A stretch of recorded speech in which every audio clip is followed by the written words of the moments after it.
નમસ્કાર મિત્રો, ચિનાન વૃક્ષ ચેનલમાં તમારા સૌનું હાર્દિક સ્વાગત છે. આજે આપણે જનરલ સ્ટડીઝના એક એવા વિષય પર ચર્ચા કરવાના છીએ જે માત્ર પરીક્ષા માટે જ નહીં પણ આપણી આસપાસની આર્થિક દુનિયાને સમજવા માટે પણ ખરેખર ચાવીરૂપ છે. અને એ વિષય છે આર્થિક ભૂગોળ. તો ચાલો, આજની આપણી ચર્ચાની શરૂઆત છે ને એકદમ એક અલગ અંદાજમાં કરીએ. આ સ્લાઇડ પર તમને એક આંકડો દેખાઈ રહ્યો છે, 10માંથી 9. જરા વિચારો તો, આખી દુનિયાના સંદર્ભમાં આ આંકડો શું બતાવતો હશે? આ કોઈ નાનો સૂનો આંકડો નથી. એની પાછળ એક બહુ મોટી અને રસપ્રદ વાત છુપાયેલી છે. શું લાગે છે? શું હોઈ શકે? કોઈ આઈડિયા? ચાલો હું જ કહી દઉં. આ આંકડા પાછળ એક એવી હકીકત છે જે સીધી આપણા ગુજરાતના ગૌરવ સાથે જોડાયેલી છે. જી હા, આ વાત સાચી છે. દુનિયામાં વેચાતા દર 10 હીરામાંથી 9 હીરા આપણા ગુજરાતના સુરતમાં તૈયાર થાય છે. એટલે કે કટ અને પોલિશ થાય છે. આ એક જબરજસ્ત ફેક્ટ છે. અને આ જ વાત આપણને આજના મુખ્ય વિષય તરફ લઈ જાય છે કે ગુજરાત અને ભારતના અર્થતંત્રને સમજવા માટે આર્થિક ભૂગોળને સમજવું કેટલું જરૂરી છે. તો ચાલો શરૂઆત કરીએ એકદમ બેઝિક્સથી. કોઈ પણ દેશનું અર્થતંત્ર હોય એ મુખ્યત્વે 3 પાયાના ક્ષેત્રો પર ઊભું હોય છે. ચાલો આ 3 સ્તંભોને બરાબર સમજી લઈએ. જુઓ, આ એકદમ લોજિકલ ક્રમ છે, બરાબર? સૌથી પહેલા આવે છે પ્રાથમિક ક્ષેત્ર, એટલે કે જ્યાં આપણે કુદરતમાંથી સીધો કાચો માલ લઈએ છીએ. એ પછી આવે છે દ્વિતીય ક્ષેત્ર, જ્યાં એ કાચા માલ પર પ્રોસેસિંગ કરીને ફેક્ટરીઓમાં નવી વસ્તુઓ બને છે. અને છેલ્લે આવે છે તૃતીય ક્ષેત્ર, જેને આપણે સેવા ક્ષેત્ર પણ કહીએ છીએ, જે પહેલા બંને ક્ષેત્રોને સપોર્ટ પૂરો પાડે છે. હવે આ સ્લાઇડ પર ખાસ ધ્યાન આપજો, કારણ કે પરીક્ષા માટે આ ખૂબ જ ઇમ્પોર્ટન્ટ છે. પ્રાથમિક ક્ષેત્ર, જેમાં ખેતી, પશુપાલન, ખનન જેવી પ્રવૃત્તિઓ આવે, તેમાં કામ કરતા શ્રમિકોને રેડ કોલર વર્કર્સ કહેવાય છે.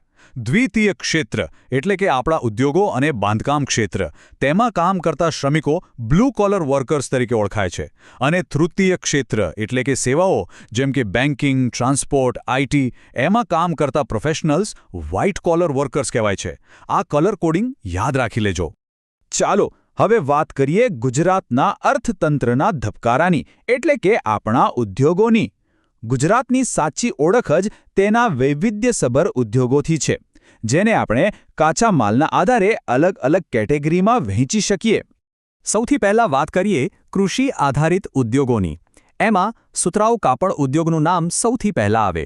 એક જમાનો હતો જ્યારે અમદાવાદ પૂર્વનું મેન્ચેસ્ટર કહેવાતું, પણ આજે સમય બદલાયો છે અને સુરત સિન્થેટિક કાપડના ઉત્પાદનમાં આખી દુનિયામાં પોતાનો ડંકો વગાડી રહ્યું છે.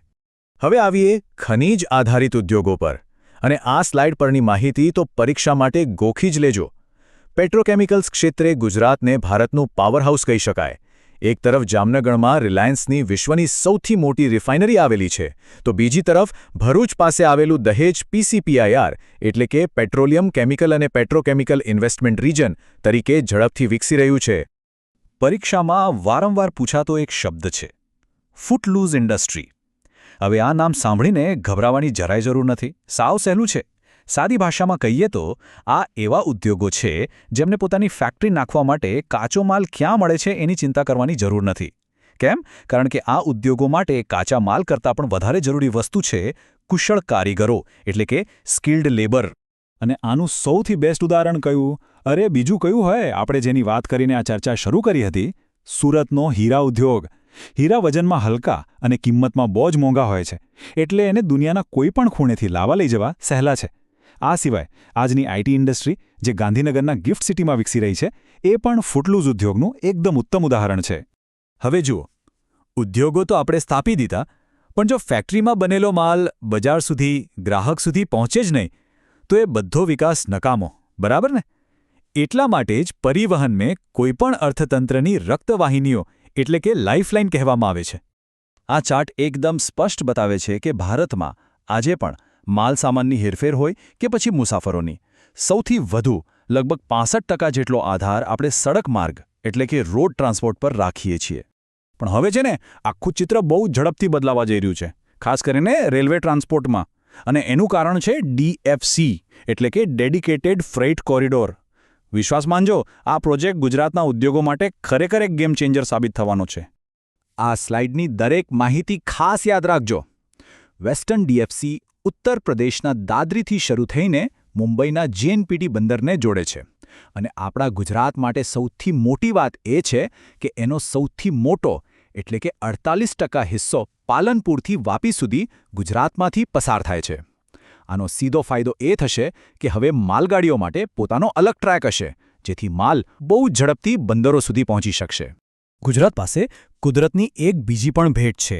એક બહુ મોટો ફાયદો છે, અને એ છે આપણો 1600 કિલોમીટર લાંબો દરિયાકિનારો, જે આખા ભારતમાં સૌથી લાંબો છે. અને આ જ દરિયાકિનારો આપણને દુનિયા સાથે વ્યાપાર કરવા માટેની અમૂલ્ય તકો આપે છે. આ દરિયા કિનારે આવેલા આપણા બંદરોની પણ પોતાની આગવી ઓળખ છે. જેમ કે કંડલા ગુજરાતનું એકમાત્ર મહાબંદર એટલે કે મેજર પોર્ટ છે, અને તે ટાઇડલ પોર્ટ છે.